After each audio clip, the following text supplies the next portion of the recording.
नमस्कार।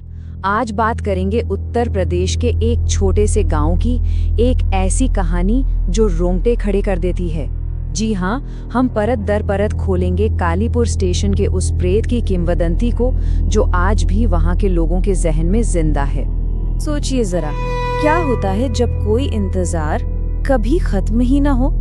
ये सिर्फ एक भूतिया कहानी नहीं है, ये एक पड़ताल है, एक लोकल लेजेंड की, जिसकी जड़ें एक बहुत ही दर्दनाक अनसुलझे अतीत से जुड़ी हुई हैं।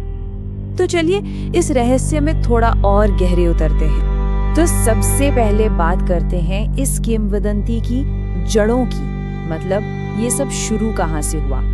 पूरी कहानी एक ऐसे रेलवे स्टेशन के आसपास घूमती है जो आज पूरी तरह से वीरान और खामोश पड़ा है। पता है, एक जमाना था जब कालीपुर स्टेशन पर खूब चहल पहल रहती थी, लोगों की आवाजें गूंजती थीं।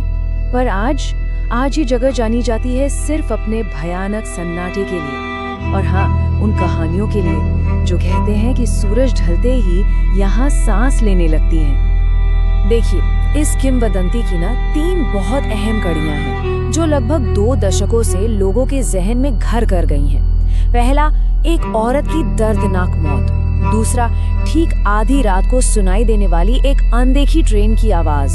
और तीसरा, सफेद साड़ी में एक आत्मा जो अक्सर प्लेटफॉर्म पर चलती हुई दिखती है। अब देखिए, हर कहानी में कोई न कोई ऐसा होता ही है जो इन बातों को नहीं मानता, जो उसे चुनौती देता है। और यहाँ हमारी कहानी में एंट्री होती है राहुल की, एक नौजवान छात्र जो फैसला करता है कि वो इस सच की तह तक जाकर रहेगा। भाई, वहाँ मत जाना, खासकर रात में तो बिल्कुल नहीं।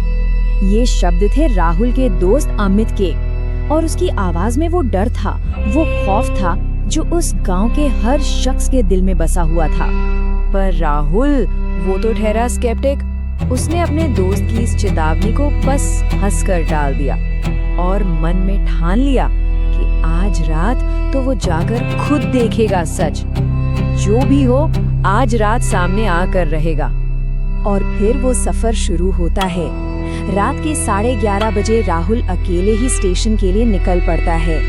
सड़क एकदम सुनसान, सिर्फ पेड़ों की सरसराहट और दूर से आती कुत्तों के भौंकने की आवाजें उस भयानक सन्नाटे को तोड़ रही थीं।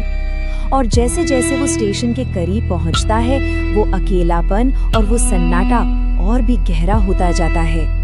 चलिए, अब कहानी के उस हिस्से में चलते हैं जहां असल सामना होता है। आधी रात का वो पल, जब घड़ी की सुइयां उस खौफनाक वक्त के बिल्कुल करीब आ रही थीं। राहुल अपनी घड़ी पर नजर डालता है। 11:58। आधी रात होने में सिर्फ 2 मिनट बाकी हैं। स्टेशन पर एक अजीब सी ठंडक है और सन्नाटा, मौत जैसा सन्नाटा। और तभी उस खामोशी को चीरती हुई एक आवाज गूंजती है, छुक छुक छुक। वही आवाज, एक ट्रेन के आने की जानी पहचानी आवाज। यहाँ अजीब बात ये थी कि कान तो ट्रेन की तेज आवाज सुन रहे थे, लेकिन आंखों के सामने सिर्फ खाली जंग लगी पटरियां थी, कोई ट्रेन नहीं। ये कैसे हो सकता है? इसका मतलब किंवदंती सच थी। और फिर राहुल उसे देखता है। प्लेटफॉर्म के दूसरे छोर पर सफेद साड़ी में एक परछाई, बाल खुले हुए, बिखरे हुए, आंखें पूरी तरह से काली। और जब वो धीरे से उसकी तरफ मुड़ती है तो उसका खून से सना चेहरा देखकर राहुल की तो जैसे रूह ही कांप जाती है।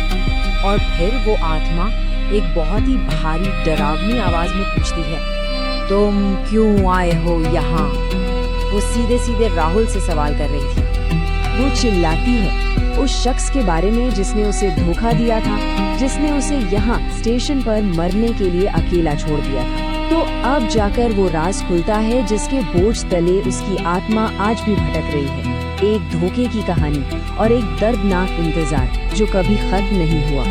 तो जब लग रहा था कि ये कहानी बस एक अकेली भटकती हुई आत्मा की है, तभी कहानी में एक और भयानक मोड़ आता है। राहुल का ध्यान अभी उस औरत पर ही था कि तभी उसे अपने ठीक पीछे किसी के खड़े होने का एहसास हुआ।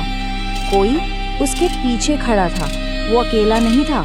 पीछे मुड़कर देखता है तो फटे हुए खून से सने कपड़ों में एक आदमी खड़ा था। वो धीरे से कहता है, मैं आ गया हूँ। ये सुनते ही उस औरत की काली आंखों में एक चमक सी आ जाती है। वो फुसफुसाती है, तुम आखिर आ ही गए। सालों का इंतजार खत्म हुआ था। वो दोनों आत्माएं आखिरकार एक दूसरे के सामने थी और फिर देखते ही देखते दोनों हवा में गायब हो गए। पीछे रह गया सिर्फ राहुल और वो भयानक सन्नाटा। अगली सुबह राहुल स्टेशन पर बेहोश मिलता है। जब उसे होश आता है तो गांव का एक बुजुर्ग उसे पूरी कहानी का आखिरी और सबसे भयानक हिस्सा बताता है।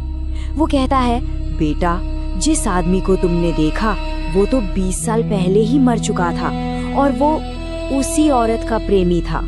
मतलब ये एक नहीं बल्कि 2 आत्माओं की कहानी थी। तो राहुल के साथ जो हुआ उसके बाद क्या कहानी खत्म हो गई? नहीं। चलिए देखते हैं कि आज ये किंवदंती किस रूप में जिंदा है। पता है, राहुल का वो अनुभव कहानी का अंत नहीं था, बल्कि वो खुद उस कहानी का एक हिस्सा बन गया। आज भी लोग कहते हैं कि आधी रात को उस प्रेत ट्रेन की आवाज सुनाई देती है।